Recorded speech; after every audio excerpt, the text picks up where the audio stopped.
Alright, so to talk about the sealed, we figured the best way to do that would be to actually do a mock sealed. So we have right here a fresh, unopened, still magic cellophane Battlebond box. We are going to crack this open real quick and open 6 packs, as if Danny and I are a team building a field deck. Get that out of the way. I think the artwork on this box is super sweet. It's Oaken and Zenderspilt. Zenderspilt, which is just a fun word to say all the way around. Here you can see we've got Will and Rowan Kenrith, our resident Planeswalkers, because you can't have a Magic set without Planeswalkers. Get this out of the way. Got this cool display going on here. We're just going to grab, do you want to do the first 6? Sure thing. You do 3, I'll do 3. How about that? Sounds good. I'll grab these 3, we'll set this off to the side. You don't need that anymore. All right, so we'll start. I'll go ahead and start over here. We'll pack a pack. All right. I don't know who these guys are. Those are cool looking. All right. So let's see what we got here. What we're going to do is we're gonna do this a little quickly, so it's not a hugely long video, but we are going to kind of showcase some of our favorite cards and put any there that we think that maybe you just want to look out for. So one thing to note is, for whatever reason, it looks like the tokens and basic lands are on the beginning. We also have some bombs immediately in the first pack. This is great.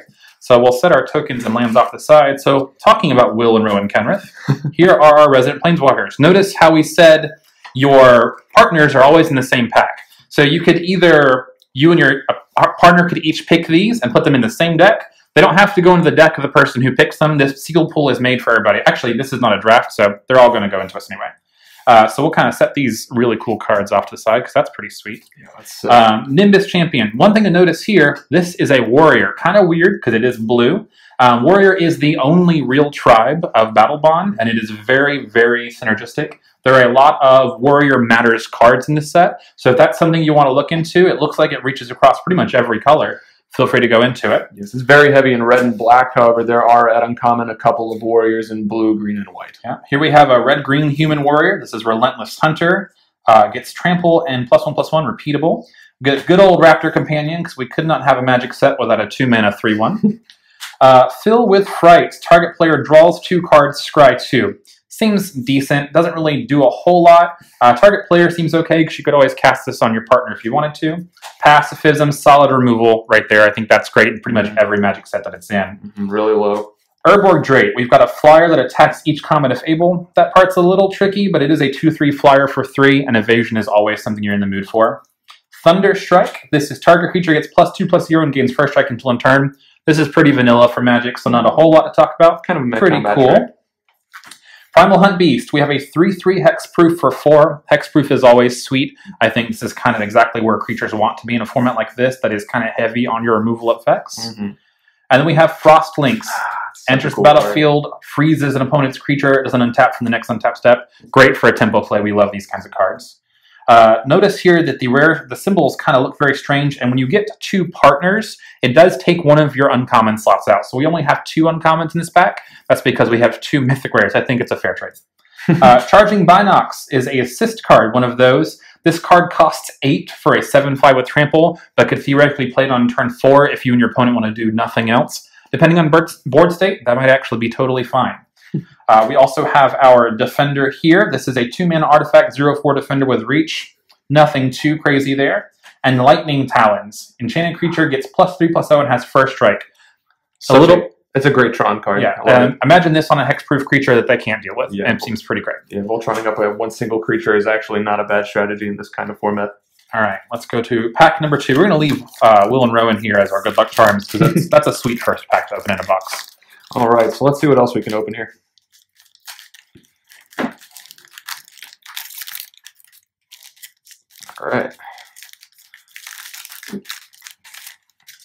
All right, so once again, we have the token up front. We'll take that out. It looks like we got a foil. Foil Apocalypse Hydra.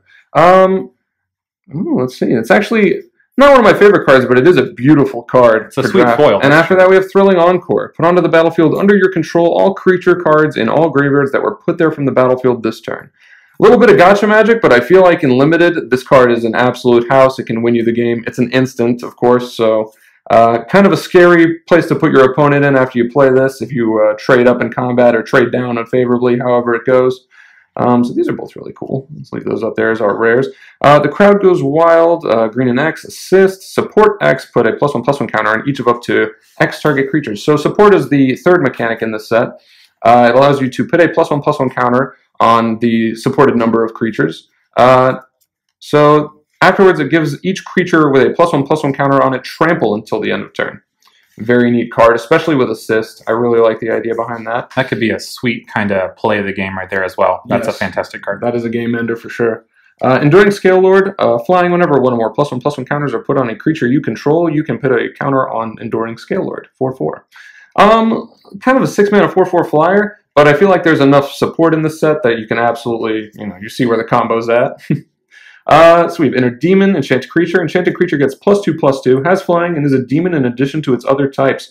When Inner Demon enters the battlefield, all non-demon creatures get -2/-2 until end of turn. So for 4 mana, I feel like this is actually a very powerful effect. I was kind of just sleeping on the -2/-2, but looking back at the set, there are actually a lot of creatures. I think the average toughness in the set is somewhere between 2 and 3. So you have a very good chance of hitting a lot of creatures with this. Kind of sleeping on this one at first. Assassinate. Destroy target tapped creature. Enough said. We need removal. Grotesque Mutation. Target creature gets +3/+1 and gains lifelink until the end of turn. Not my favorite black combat trick. However, lifelink can sometimes be relevant. Save you in a pinch. Definitely would prefer something that prevents death instead. Expedition Raptor. We got another supporter. It's a fantastic card. Flying 2/2 for 5. When it enters the battlefield, support 2. At the very worst, you have a 4/4 for 5 with flying. I don't think this card is ever really too bad. We have Ember Beast. Oof. Ember Beast can attack or block alone. 3 mana, 3/4. Kind of a rough setback. Your opponent can kind of just remove you around this creature. Gets much, much worse the less you can flood your board. Sky Shroud Claim, a welcome reprint. Search your library for up to 2 forest cards, then put them onto the battlefield and shuffle your library. Well, before the reprint, this card was about $2.50. It has come down considerably since, and I welcome it. Spellweaver Duo, 7 mana, assist, 4/4. When it enters the battlefield, you may return target tapped creature to its owner's hand. This is a pretty cool card. We saw a similar card in it, like Dominaria, for 4. I guess this is just making it a little more balanced when you shift up the power and toughness and also make the cost able to be paid across 2 players. Not a bad card. Trudging Binox. There again, we have the 8 mana Trample with assist. We've already discussed that one. Soaring Show-Off. 3 mana flying. When it enters the battlefield, each player draws a card. For a flyer, with a little bit of a drawback, I'm not sure how good this is. It does replace itself. It helps your teammate out. It also helps your opponents. Kind of a hard card to evaluate. Finally, we have Tyrant's Machine. You can pay 4, tap target creature. If Dominaria Limited taught me anything, I should never sleep on being able to tap my opponent's creatures. Yeah. Slightly worse Icy Manipulator, and by slightly I mean much worse, but yeah. Always a powerful effect. I also want to point out as well, and I kind of missed it in the last pack, it looks like the uncommons are in the front of these packs. It is a little hard to notice because if you look at the set symbol here, they are white and silver behind a black base. Magic's been doing that a lot lately. Not a huge fan because it does make it a little more difficult to tell the difference. But I just wanted to point that out because it looks like I probably glanced over the uncommons in the last pack. All right, so on to pack number 3. I will say that our cards so far with the removal in black and white seem pretty great so far. I'm also a big fan of the number of support kind of favorable things that we have. Looks like we might have 2 decks going already.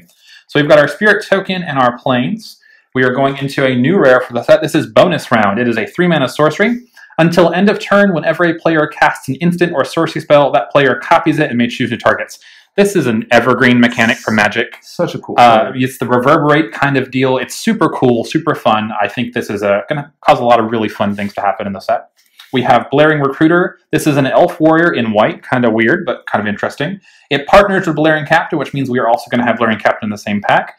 This creates 1/1 white warrior tokens. A 2/2 for 4 that has a tapless ability. Always fantastic to create tokens.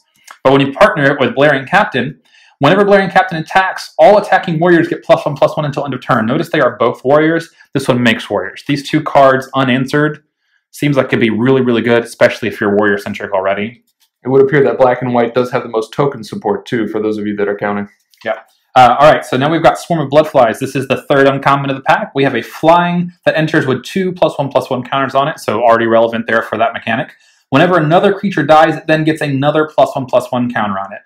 It's a 2/2 for 5, which up front doesn't seem ideal, but there's so much counter synergy in this set. This could end up being a fantastic pick, depending on what you already have. I don't know that I would first pick this card unless I already was super deep into the counters mechanic. Yeah, we do see this effect a lot on other creatures. Oftentimes it's not with something on evasion or something that has evasion, so it's kind of prominent to note that it does have flying. Yep. Now we have Dwarven Lightsmith. This is another new card, I believe. This is a Dwarf Cleric for 6 that has Assist, so you could both play this spell if you wanted to together. When it enters the battlefield, creatures your team controls, so both you and your partner, will get +1/+1.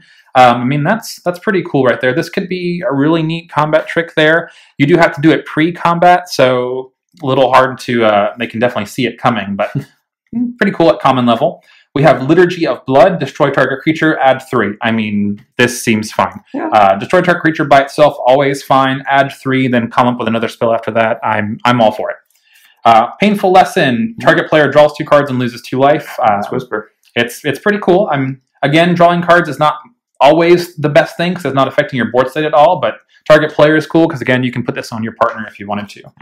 Rebuke, destroy target attacking creature. Enough said. Solid removal, again in white, which has already got some solid removal. 3 mana? Seems fine, yeah. Another Sky Shroud Claim, we've already seen that one. Bathe and Dragonfire, 3 mana, deals 4 damage to target creature. This is a sorcery, so not quite as great if it were an instant, but I mean, it's solid removal. In red, you really can't go wrong.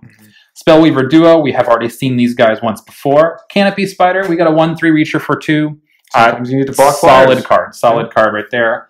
Sparring Mummy enters the battlefield. Untapped target creature. Kind of a unique effect. You don't see a lot of that going around. I'm sure this will have some unique effects in the game as well. Theoretically, give a creature pseudo-vigilance. I mean, it could be relevant.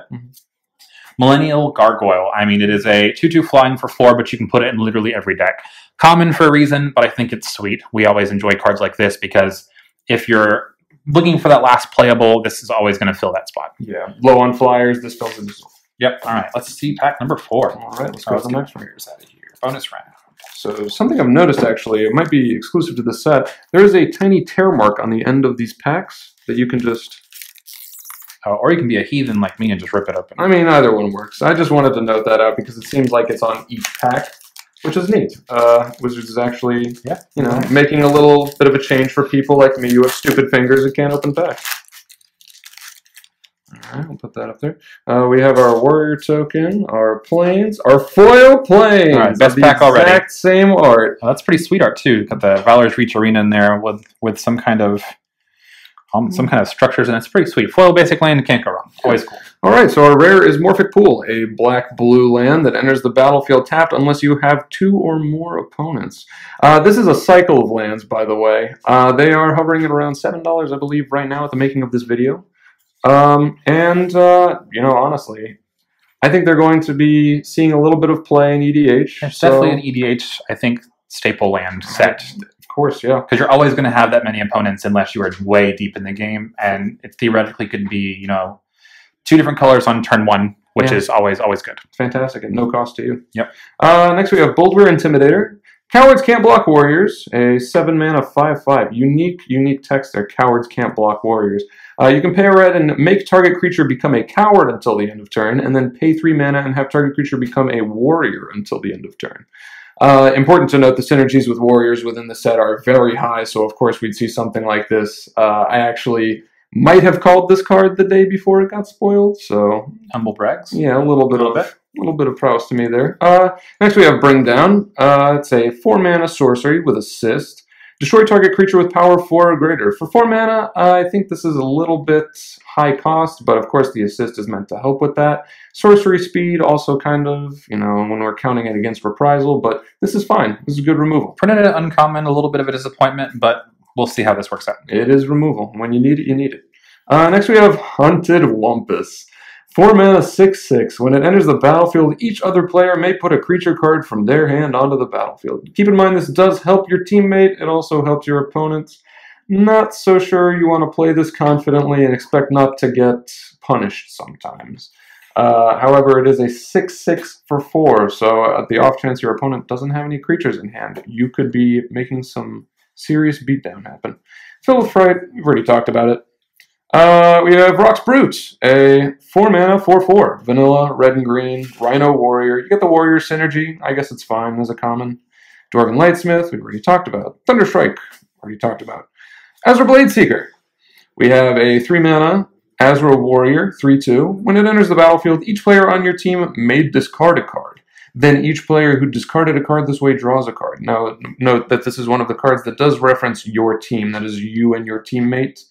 There are a lot of things that say that reference your team in this set exclusively for the purpose of the Battlebond two-headed giant mechanic. It's important to note the differences between you, your teammate, and your opponents. I think this card is sweet. It is. It is very sweet. Yeah. No drawback for being able to loot with a 3-mana 3/2. Not bad.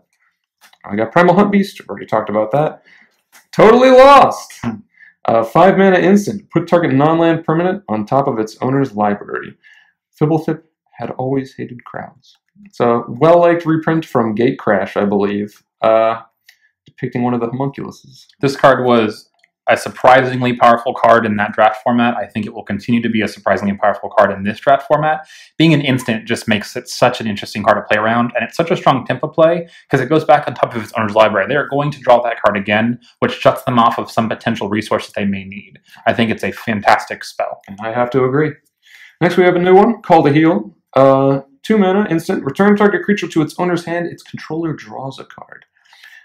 When you need the removal, you need the removal. However, this pretty much does give your opponent basically all the upsides of a remand. It's kind of rough. It's really rough. Keep in mind, though, its controller could be your partner. So if your partner's best creatures are getting removed, you can save it and give them a card. It doesn't say opponent, it says controller. So I guess situationally that card could be fantastic. It's not anywhere near blink of an eye, but you know, sometimes you just need to bounce a creature. If you have Lethal on board, you can get in. That'll do it for you. Next we have Daggerdrome Imp. 2-mana flying lifelink 1/1. I love this card.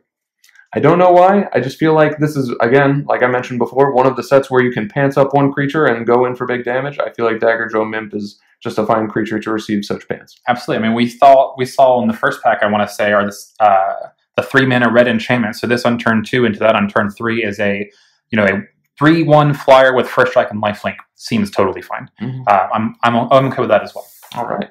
Let's see what our 5th pack has in store for us today. I'd say so far, pretty good rares too.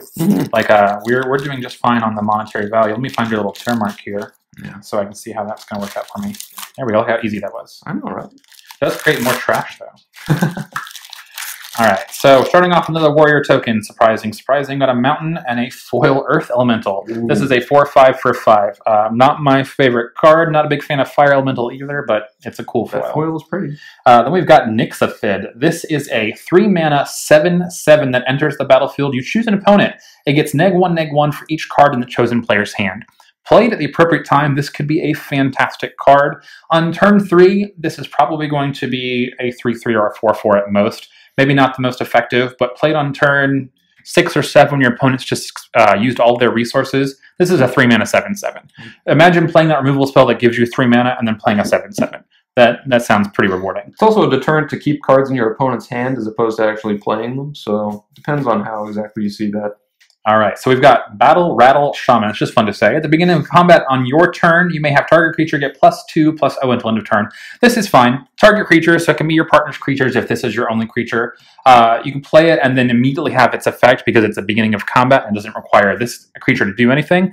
It's okay. A 2/2 for 4, otherwise not fantastic. Goblin doesn't really mean anything in this set, but I don't hate the card. This card, however, I love. Enchanted creature has double strike. Remember, you can enchant your partner's creatures. They throw down their 3-mana 7/7, you are giving it beef. It is going to be quite a beat stick. I think this card is fantastic. And then Unflinching Courage. Enchanted creature gets +2/+2, trample and lifelink.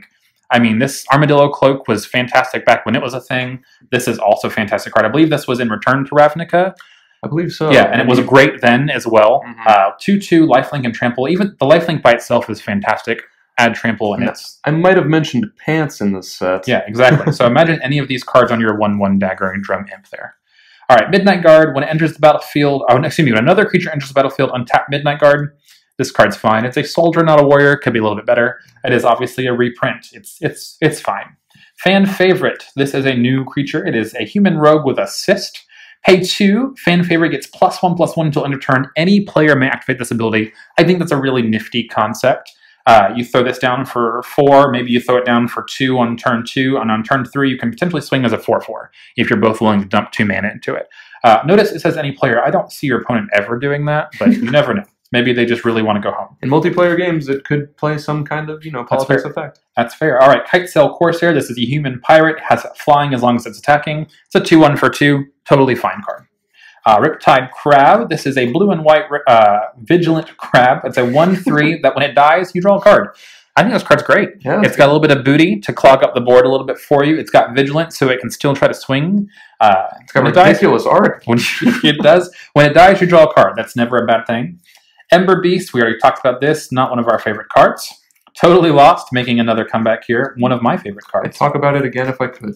Return to the Earth, an instant destroy target, artifact, enchantment, or creature with flying. Modal cards are always really cool because it gives you so many options in your time of need. There's a lot of enchantments in here that can be very powerful. There's some artifacts, and there's actually a lot of artifacts in the set according to Wizards, if you look at the spoilers. And then creature with flying, anytime that they've got that one creature that's just getting in and you can't deal with it, cards like this are great. Battle Rampart is a defender, 1/3 for 3. Target creature gains haste until end of turn. This card seems okay. I kind of like this, actually, for red. Yeah, it's a good partner card, I think, because you're playing this on the next turn. They play a big bomb, or even you play your own big bomb. Tap this card, and it's swinging right away. I think it's fine. Speaking of artifacts, we have a 1/4 vigilant for 3. Nothing crazy. A little bit of booty on the board. It's still swinging because it's got vigilant. I think this card is fine. With a little bit of pants on it, I think this card could be great. Mm-hmm. All right, we have 1 pack left. All right. Let us see what we're doing here. Get this out of here. Where? Get this going. All right. Let's see that doubling season, Danny. All right, doubling season. Here it is, right. All right, where's the token? Is there no token in this one? Was there no token? Oh, no, hold on. I've caught in the pack. There we go. Spirit token. Spirit token. Then we have our forests. Whoo! Speaking of, we got some partners. Pure and Toothy. Yeah, not Toothless, by the way, which I may have referred to earlier in this video. My bad. Okay, so we have Pure and Toothy. We have Pure, Imaginative Rascal, a 3-mana 1/1, partners with Toothy, Imaginary Friend. If one or more counters would be put onto a permanent your team controls, that many +1 of each of those kinds of counters are put on that permanent instead. We have Toothy, partners with Pure. Whenever you draw a card, put a +1/+1 counter on Toothy, Imaginary Friend, and whenever Toothy leaves the battlefield, draw a card for each +1/+1 counter on it. These cards are sick. Those are fantastic. And it's permanent, too. So, I mean, your Planeswalkers, literally anything that's going to have a counter on it gets benefit from this. I'm seeing the synergy. I mean, this maybe not run a 3-color deck, but fantastic. I do like both of this. Yeah, absolutely. These are fantastic. That's... Plus, this guy is cool looking. Yes! I mean, gosh. Imagine that coming after you. You're pretty done for. That's a scary card. Yeah. All right, so these cards are both really neat and really good. I'd play that in a heartbeat. I think it's great. Easily. So next we have Gang Up. I don't believe we talked about this one yet. So that's Black and X, an instant, assist. Destroy target creature with X or with power X or less. It's not bad. I mean, it'll definitely get you out of it in a pinch. It's a Black and X. It's not hard to actually start casting the spell. And you can also ask your teammate to help you out should something really big come up. This is not bad. It's also an instant. Yeah, it's an instant. Like, we're okay with that. Yeah, I think this is pretty good. Yeah. Next we have Phantom Warrior. Phantom Warrior can't be blocked. It is a blue warrior at uncommon. Again, these are just one of these weird warrior callouts where we get it at uncommon. Can't be blocked, has natural evasion. Again, it's great with all of the pants in this set. I love this card. We have Painful Lesson, we've already talked about. Pacifism, we've already talked about. Raptor Companion, we've already talked about. And Liturgy of Blood, that we've already talked about. Next up, we have Saddleback Lagak, a 4-mana 3/1 super fun to say card that says, when Saddleback Lagak enters the battlefield, support 2, you can put a +1/+1 counter on each of up to 2 other target creatures. I think this is a fine card. This is kind of like, if I recall correctly, in the BFZ draft that it was in, it was a card that kind of topped out your curve in a fast aggro deck. I believe it could probably also do the same here. I believe green-white was the support colors, and it stays the same going into the set. So I feel like as a 4-mana, potentially, 4/2 at the very worst if you don't have any other creatures. It is up to the 2 other creatures. So it's a 3/1. It can only buff your other creatures. Again, this does buff the rest of your board, so it kind of is like almost like the finishing touch on your opponent's life total. I mean, this with here and do those on the battlefield, Oh, fantastic. you're doing just fine. The counters you're putting on, amazing. Rapid Flames, 4 mana sorcery, deals 1 damage to each of up to 3 target creatures. Those creatures can't block this turn.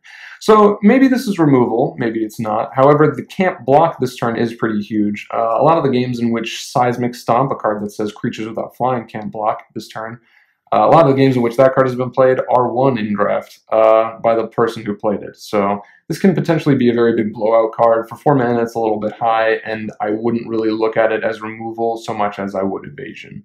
Then again, we have Return to the Earth once again, which we've already talked about. Next up, we have Huddle Up, a 3 mana sorcery with assist. 2 target players each draw a card. So it's important to note that you target, even though you target the person you'd like to help pay the spell and the target for the 2 target players. Not a bad card, I don't think. It's kind of like a divination separated between 2 players, and I guess it's not bad if you don't have too much else to play.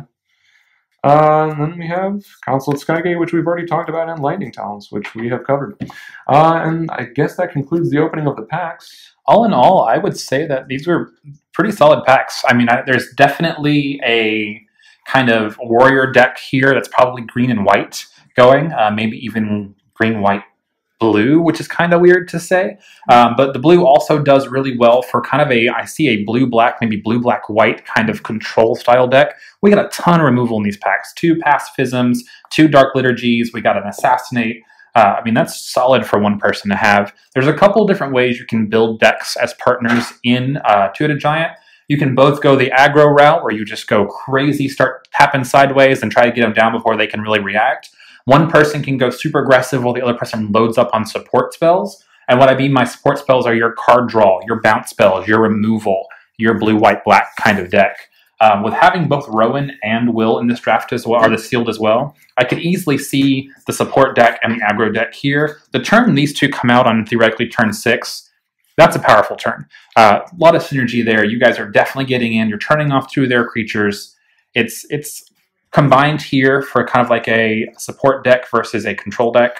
I think this is 2 sweet decks that we've got here. I think so too. Also keep in mind, in case your sealed pool has a lot of one color, it's not too bad to go, say, if we really needed to, one of us go red-green and the other one go green-blue, so we had a lot of green. It's just one of those things that I've overlooked many times when I'm playing sealed myself, and it seems like we have a lot of our very good cards across those 3 colors. Yeah, it's the beauty of Two-Headed Giant is theoretically you've got a partner which is somebody that you know and that you get along with well. You're going to have a lot of fun. You've got lots of routes you can take with deck building. You've got some sweet cards with some sweet mechanics. The games feel very different because of the way that they're played with taking your turn at the same time. So much cooperation, so much kind of table talk. Usually you get into a little bit of some crap talking across the table too, because it's a very verbal format compared to normal standard or whatnot, where you're just kind of playing your cards, everybody knows what to do, and then you just keep going. I think it's a ton of fun. I really think you guys should test it out if you can. Get out to Myrtle Beach Games this weekend or your local game store, depending on where you are, and hit up one of these events. I do think that's probably the end of our opening for our sealed deck. I think we're looking pretty solid. All right. All right.